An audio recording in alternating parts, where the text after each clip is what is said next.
This is the all-new for 2019 Passport, which Honda hopes will keep you in their showrooms even if you find the CR-V a little too small and the Pilot a little too big. Pricing from 42 to about 49,000 Canadian dollars for a Passport Touring like the one you see on your screen. So let's get into it. In this video I thought you and I could spend some quality time together and explore the Passport's interior for ourselves. And there is a full video review linked down in the description below if you want even more details. All right, so keyless entry, obviously like this. Just a touch opens it, but you do have to push that to lock it. Let's get inside here.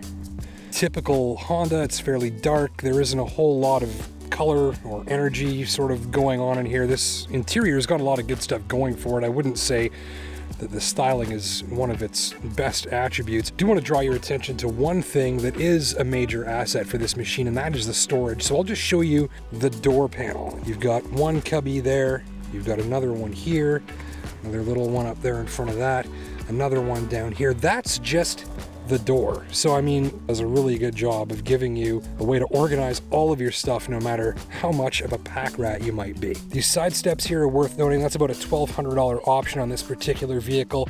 Those might be helpful for younger kids or maybe pets to get in and out. In my case, if you watch here, they kind of just crowd my feet and get in the way. Otherwise, I'll do this again. Otherwise, I find without them, it's pretty much just a lateral butt slide and you're in. It's all your fairly typical Honda controls and switchgear in here. There's nothing really new and exciting. If you're coming into the Passport out of an older Honda utility vehicle or even one of their cars, even going back a couple of years, you're gonna find this all looks and feels pretty familiar. All of the same sort of controls and interfaces and so on. Power mirrors, that's the Econ button there. When you turn that on, it alters a few system settings to make it easier for you to drive more fuel efficiently. Push button start, obviously. Instrument cluster is kind of cool. Fully digital tachometer up on the top there, and that goes all the way across this digital portion of the screen. And you can call up all sorts of other information on there too if you like. I'm just using this button down here on the steering wheel, and then you use the D-pad and that can call up all sorts of other functions as well. You can kind of customize this to do exactly what you want.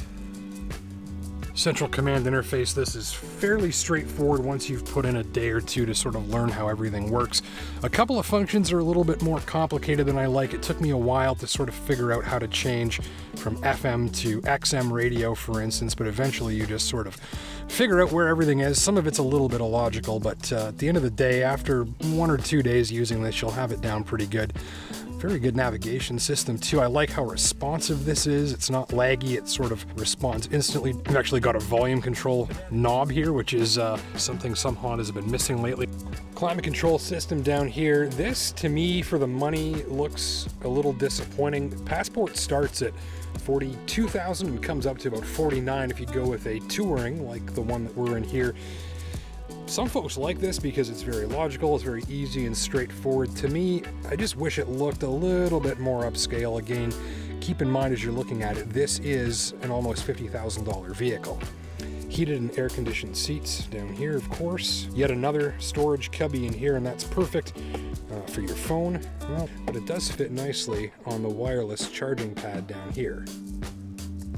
And of course, near that, you've got power outlets and more power outlets, and there are just power outlets all over the place in this thing.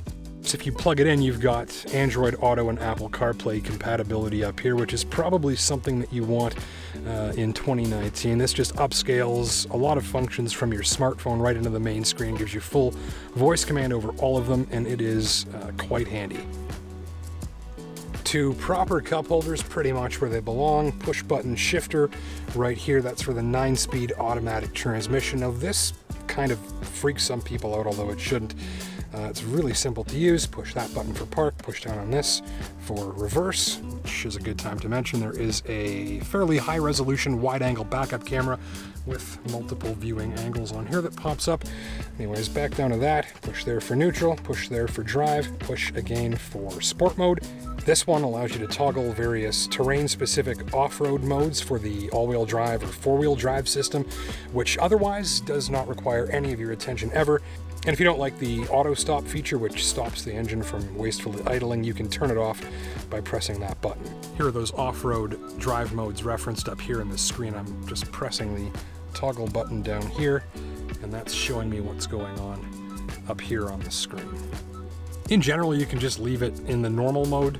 That's pretty much going to do a great job of calling the shots. If you're in some pretty challenging snow, mud, or sand, you might want to use one of those modes, but 99% of the time, normal is going to work just fine. Also, this is kind of cool. You can call up the all-wheel drive system torque output display. That's IVTM4, which means Intelligent Variable Torque Management 4-wheel drive.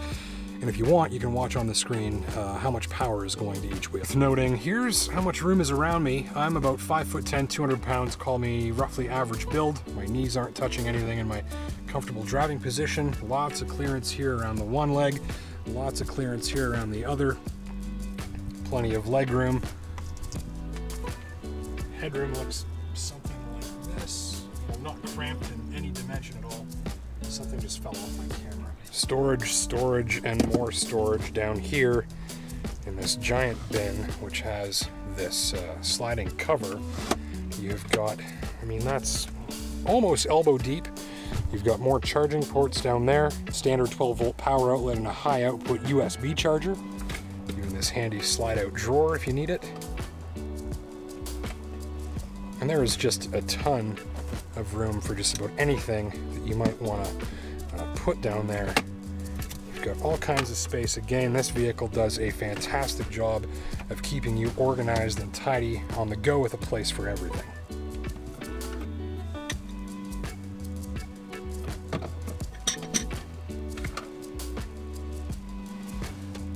So here's one area where the interior of this Passport might leave you wanting a little more for your money. This just looks and feels kind of cheap, the way they've left the edges of this plastic kind of unfinished here. You can almost just scrape that off with your finger. Also, it's got a sunroof, but it's just a sort of regular sunroof, not a big panoramic sunroof like you'd get in some competitor models that would take up a lot more of the roof than this one. And build quality materials are fine, I guess, about average for this segment. Give it the little tap test here. Mostly just hard plastic everywhere, a little bit of padding. End of the day, it's not really why you're buying one of these, but I think it should be said that you will find various competitors that have more of the right materials in more of the right places.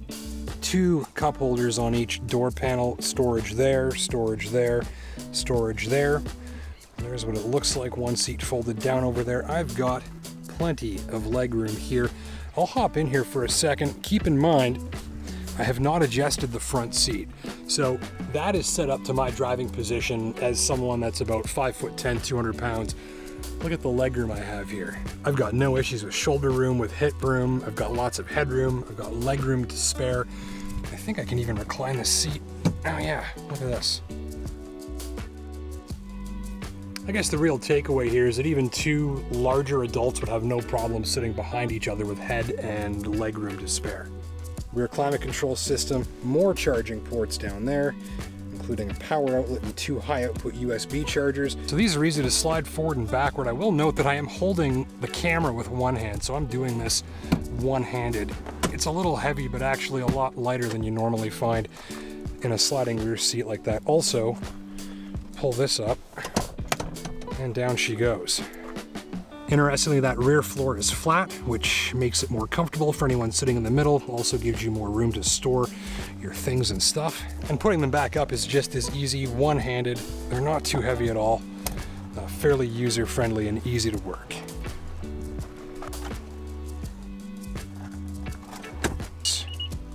Oops. There's storage down there. A little bit more on this side. Power outlet here.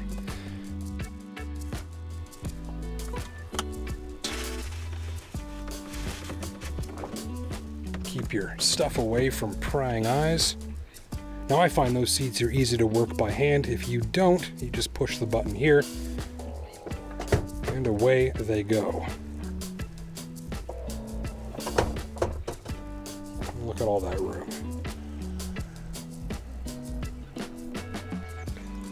This is the accessory cargo liner, and it's kind of handy because they've put this seam here that allows it to fold up easily so that you can get underneath the cargo area here because there's more storage. Also got a temporary spare tire.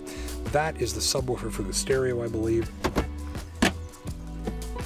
So another thing to note here is the load-in height for the cargo. Now that is coming up to about waist height for someone like me at about 5'10". If you've got a smaller family dog, that might be a little too tall for them to jump in. I'll show you what it looks like when my dog Ghost does it. He's what you'd call probably an average family dog, 5-year-old golden retriever, about 85 pounds. As you can see here, this is pretty much as high as he's going to be able to safely jump in and out.